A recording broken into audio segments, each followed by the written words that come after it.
Hi everyone, this is Marc Movsesian. I'm the director of the Center for Law and Religion here at St. John's Law. Welcome to another episode in our Legal Spirits podcast series. I'm joined by my colleague Marc DeGirolami. This podcast series explores various issues in church-state law, both in the United States and abroad. We also have a blog called the Law and Religion Forum. You can follow us there, Law and Religion Forum, that's one word, .org. And if you go to the blog, you can see not only our archived podcasts, but also you can see our Twitter feed and our Facebook feed, and you can follow us on social media as well. Okay, well, today, Marc and I are going to discuss a cert petition that has just been granted by the U.S. Supreme Court in a case called American Legion versus American Humanist Association. And this is an Establishment Clause case. And it looks like it could be a very significant case because it seems like the court might have taken the case to clarify what test applies in the context of a public display with a religious symbol. It looks like the court could use this case as an opportunity to clarify what the test is in this area and put an end to the confusion in the lower courts.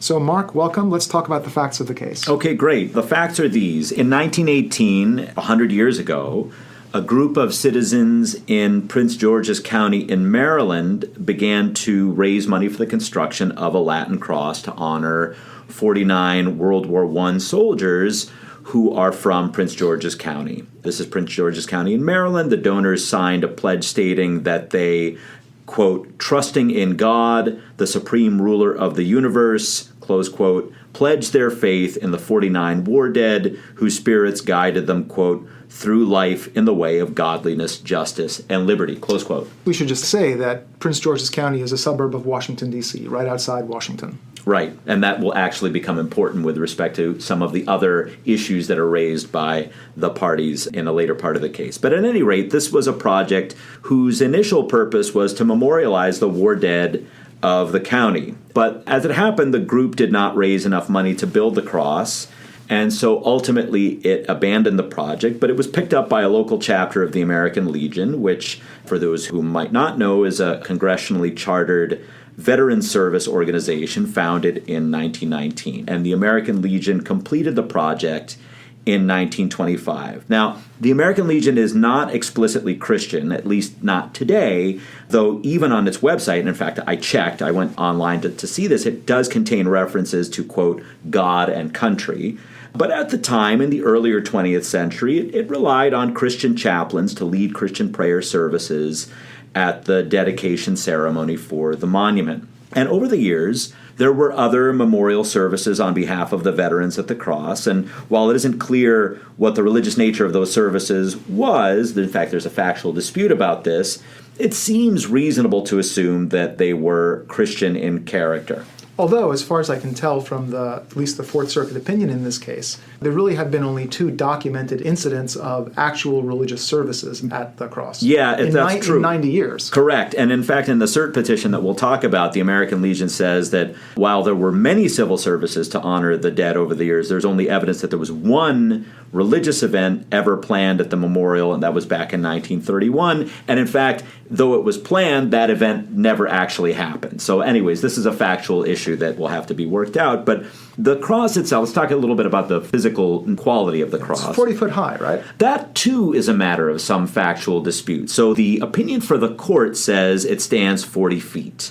Petitioners in their petition say it stands 32 feet. Now, it might be that there's a difference between exactly how high the cross is as opposed to the cross plus the pedestal. At any rate, there's a factual dispute on that matter as well.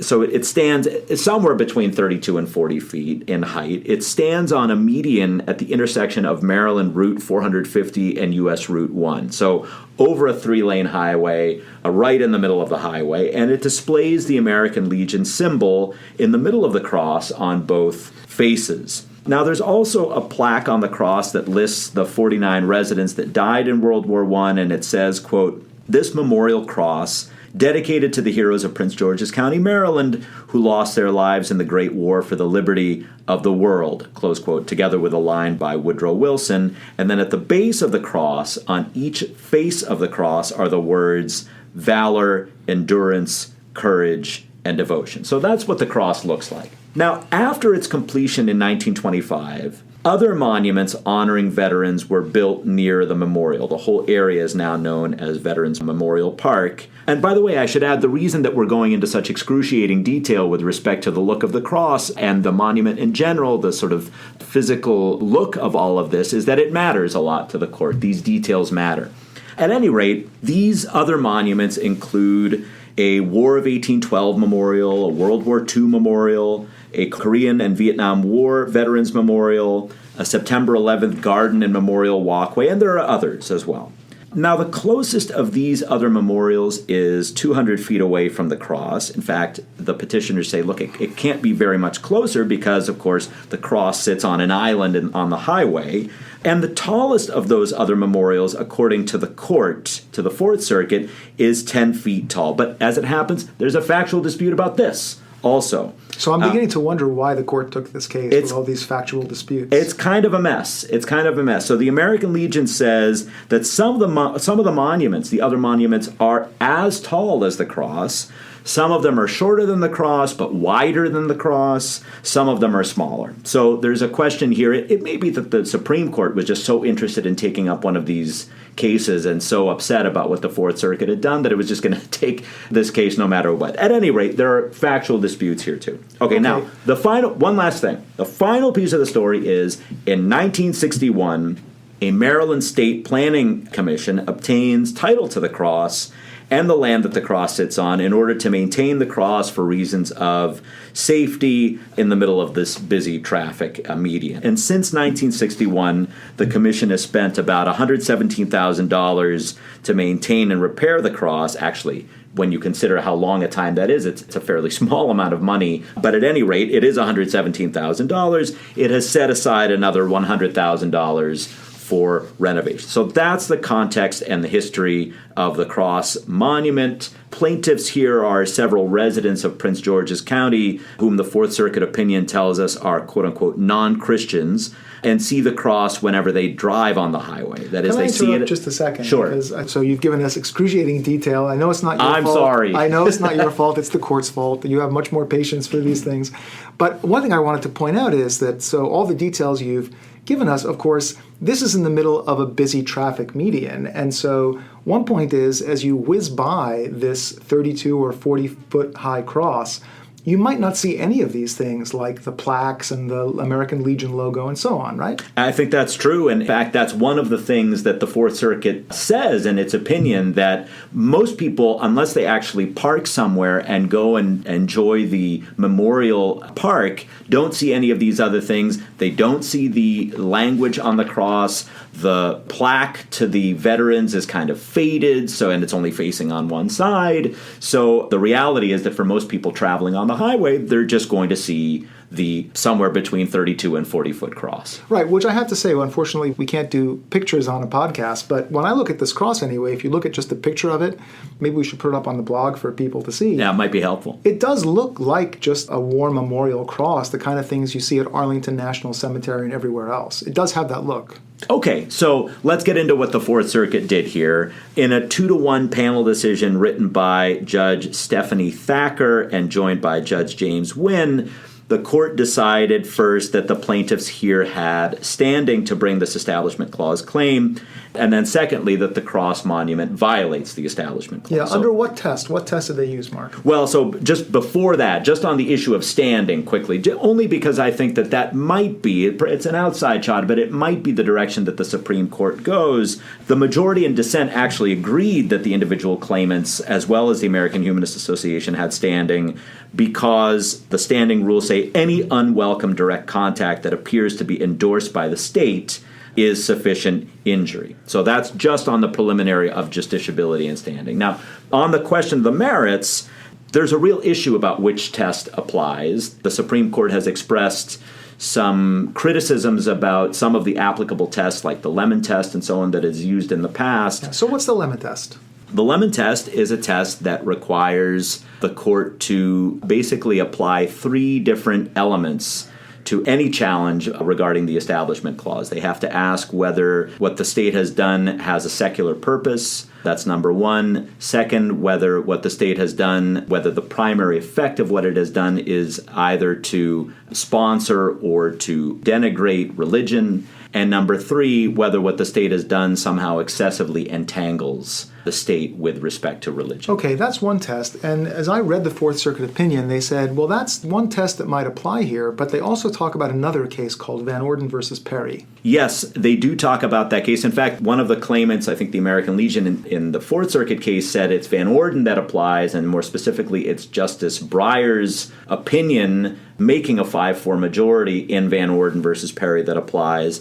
And that test really focuses more on reasoned judgment and whether a reasonable observer would perceive endorsement of the test and other historical specifics with respect to the test. Right. So Van Orden involved a Ten Commandments monument on the Texas State Capitol grounds, and the court in the Van Orden case said that that public religious display was permissible, with Justice Breyer giving the deciding vote and saying that, well, look, there really is no, I love this line, there is no test-based substitute for reasoned legal judgment. And Justice Breyer said, as far as he was concerned, the Texas display of the Ten Commandments was constitutionally permissible, in large part because the monument had stood there for 40 years and no one had objected, which suggested that people really didn't see that as an endorsement of religion. Yeah, that's right. And I think the Fourth Circuit here, and I think justifiably, in my view, applies both Lemon and Van Orden. So they try to kind of combine these two approaches. There's an argument to be made that the Van Orden-Breyer approach is kind of a gloss or a spin on the second component of the Lemon test, that is to say, the issue of primary effect or principal effect. At any rate, the Fourth Circuit here continued to apply Lemon's three-part test. It said, with respect to secular purpose, that there was a secular purpose here for this monument. The state took possession of the cross to ensure that it was safe for traffic purposes, and it preserves the monument in order to honor the World War I soldiers of the county. So that element was satisfied, but the other two, according to the court, were not. The court said that this fails the second part of the test, the element of primary effect of advancing religion. And here, as I say, I think the court applied what's come to be known as the endorsement test, which I agree with is a little bit different than the test that was applied by Justice Breyer in his concurrence in Van Orden. It's very difficult to parse exactly what it is that Justice Breyer was doing. It's like maybe a variation on the endorsement test. But at any rate, the majority said, in answer to the question, does this have the primary effect of endorsing religion? The majority said yes. And why? Really for 4 reasons. Reason number one, the majority says the meaning of the Latin cross is preeminently a symbol of Christianity. So that's number one. Even if there are other meanings like a symbol of death and memorialization, the cross, the Latin cross, only has that meaning because of its association with the crucifixion of Jesus Christ. So to the extent that the meaning of the cross memorializes death, it's a Christian symbol of death, which is why, said the court, crosses on World War I fields are individual rather than universal. So that's one kind of explanation. The majority goes on to say, look, it's really the poppy rather than the cross that's the universal symbol commemorating World War I. It cites in a footnote to the 1918 poem In Flanders Fields by John McCrae to prove this point. And interestingly, the actual lines of the poem seem to do a little damage to the court's poetic reference, inasmuch as there are crosses specifically mentioned in the poem as well. Between the crosses row on row that mark our place. But there you go, straight from the horse's mouth. So that's the first point on endorsement. The second is the particular history of this cross. Now, what does the court say there? It says, look, that point doesn't clearly support one party or the other. And in fact, rather oddly, the majority says that here the length of time that the cross has stood, 90 years and actually 100 years since it was first conceived, works against the cross, because the longer the violation exists, the greater affront to those who are offended. Right, and that seems totally inconsistent with Justice Breyer's point in Van Orden that the fact that the Texas Ten Commandments display had had been up for 40 years without any objection indicated that it wasn't constitutionally problematic and hadn't offended anybody. Yeah, that seemed to me to be a point that, I mean, it might be true, right? In other words, the sort of combination of length of time and psychological effect that Justice Breyer was speculating about may or may not be accurate, but it certainly seems to be inconsistent with Breyer's own view. Okay, so that's the second point. The third point concerns the other secular elements. What about those, the other memorials? Court says, not good enough. The, quote, sectarian elements easily overwhelm the secular ones, close quote. Now the court says the cross is really tall, while the others are not so tall, and the other monuments are at a distance of 200 feet at least from the cross. So all of that isn't enough to kind of neutralize or defang the objectionable features of the Latin cross. Fourth point is about the history of the cross and what a reasonable observer would know. That this cross was generated by people with Christian commitments that swore devotion to God, and so a reasonable observer with a reasonable memory, which is one of the lines that Justice Souter uses in his McCreary opinion, in his Van Orden, McCreary opinion. The McCreary opinion would know. They would know about that. They would know that the cross is a Christian symbol. And then, the court addresses an objection here about, well, what about other crosses? What is the status now of crosses in Arlington National Cemetery if this cross gets struck down? The court was very careful here, I think. It was careful to note that, well, yes, technically this case has no implications for Arlington National Cemetery, but please note, it said in a footnote, we are not offering any opinion about those crosses in this opinion. So that's the issue with respect to the second component of Lemon. As to the third entanglement element of Lemon, excessive entanglement, the court says that's also violated by this cross because of the amount of money that the county had spent to maintain and renovate the cross. $117,000 over whatever it is, 50, 60 years, with an additional $100,000 set aside. So that's the majority opinion. There was a dissent by Judge Gregory that disagreed with the majority on the merits. But I think rather than talking about that, maybe we can chat about the Cert petition. Okay, so that's been a really exhaustive description of what happened in this case. But there's now been a Cert petition, and the court has granted Cert. And interestingly, what I'd like to focus on is one of the questions that's been presented is, well, what should the test be in this situation? Should it be the Lemon test? Should it be the Van Orden test, which I guess would be Justice Breyer's concurring opinion in Van Orden? Or should it be a third test, which comes from a case called Town of Greece?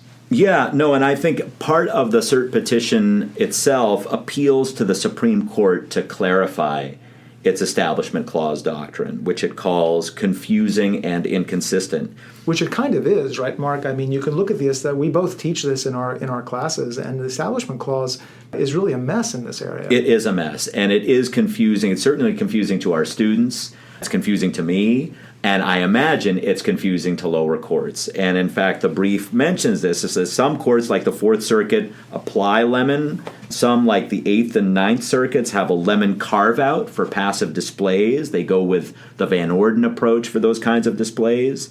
The circuits apply the reasonable observer test in different ways.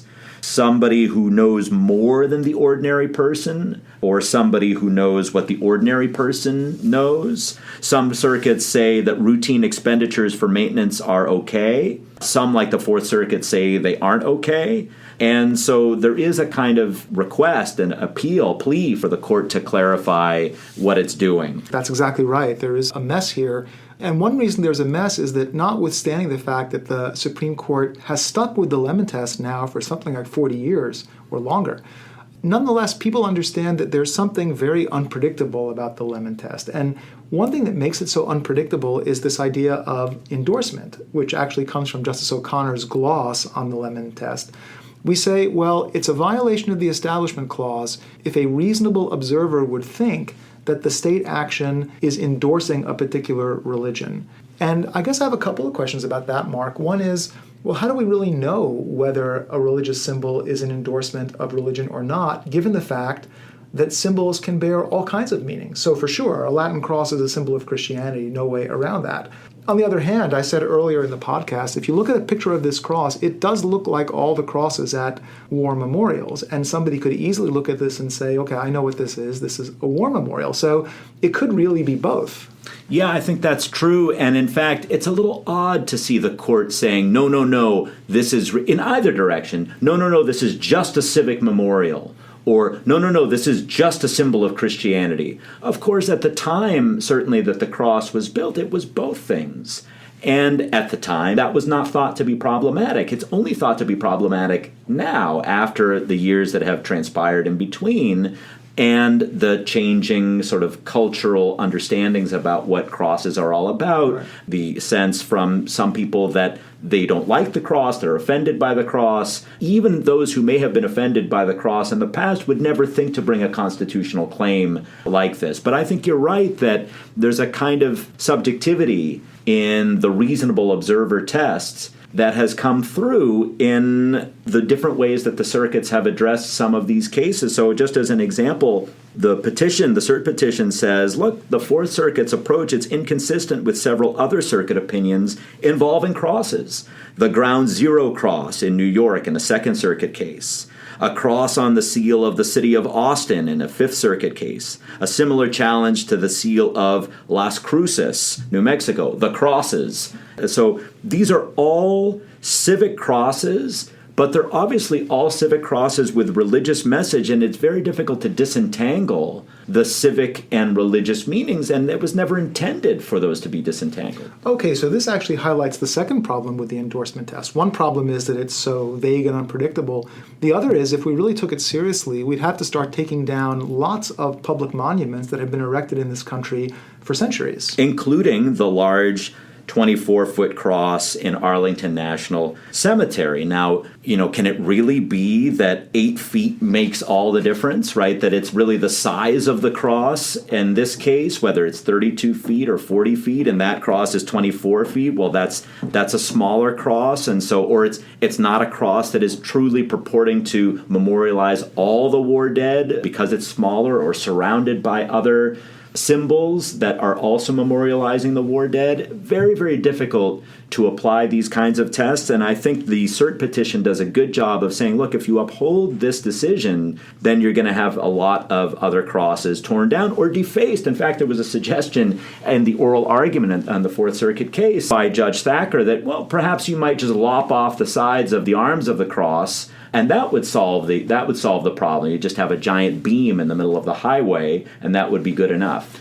Okay, so all these problems with the endorsement test, and of course we should say there are people who defend the endorsement test too and say it's necessary in a pluralistic society, but all these problems with the endorsement test suggest that the court might use this opportunity to say that it doesn't apply anymore, or it doesn't apply anymore in the context of public displays. And the petitioners, the American Legion, suggest maybe looking to another test, this test that comes from a case called Town of Greece versus Galloway. What's all that about? Yeah, so that test was a test applied fairly specifically and uniquely in the context of legislative prayer. And what the court said there was that because the practice of legislative prayer was one which had been engaged in before, during, and after ratification of the Establishment Clause, indeed by the very Congress that had passed the Establishment Clause, that there's simply no way that that particular practice, again, based on its history and tradition and on its consistency of usage throughout this relevant period, could be said to violate the Establishment Clause. So looking to history and tradition, and that would suggest many of these monuments, including this World War I memorial, would be constitutional. I would think so. Another possibility is that the court goes with something like a coercion test. And under that kind of test, it seems to me that unless you have some very unusual facts of the kind that really aren't present here, most of these monuments survive constitutional scrutiny. Usually when you have coercion, there's an issue of legal compulsion. Here, there's no evidence that anybody was required to do anything by law other than, I suppose, drive down the highway, but you're not required to do that by law. Right, and so, that's a nice point, Mark, which is even if this is understood properly as an endorsement of religion, well, the Establishment Clause might not prevent the endorsement of religion. It might be directed at something else, like proselytizing or like coercion. So there's a whole other avenue that's open here for the court if the court wants to go down. I think that's true. Just one other thing to mention, one possible, perhaps slightly narrower way for the court to get at this issue is through amplifying standing doctrine. So it might say, look, whatever the case for, this would be a way for it to preserve some of its previous decisions like Van Orden and McCreary, where you had people who had to walk or were walking directly in front of the cross. Here the court might say, it's just a possibility, but it might say, driving down a highway in common with hundreds of thousands of other people that drive down a highway and seeing something that offends you is not adequate to get standing. So that would be the kind of holding that would apply for this case only. It would be the kind of holding that somebody who is inclined toward minimalism, like Chief Justice Roberts, might perhaps be attracted to. Okay, although that's not in the cert petition. That would be something the court would have to raise on its own. That's correct. Which they could. All right, well, thanks very much, Marc. So I think we'll wrap it up there. The case has not yet been set for argument, but we'll certainly be back in touch after argument to tell you how that went. Meanwhile, again, this is Marc Movsesian with my colleague Marc DeGirolami from the Center for Law and Religion. Please follow us on our webpage, lawandreligionforum.org, where you can get all our archived podcasts, and you can also have links to follow us on social media. Okay, thanks very much. Until next time.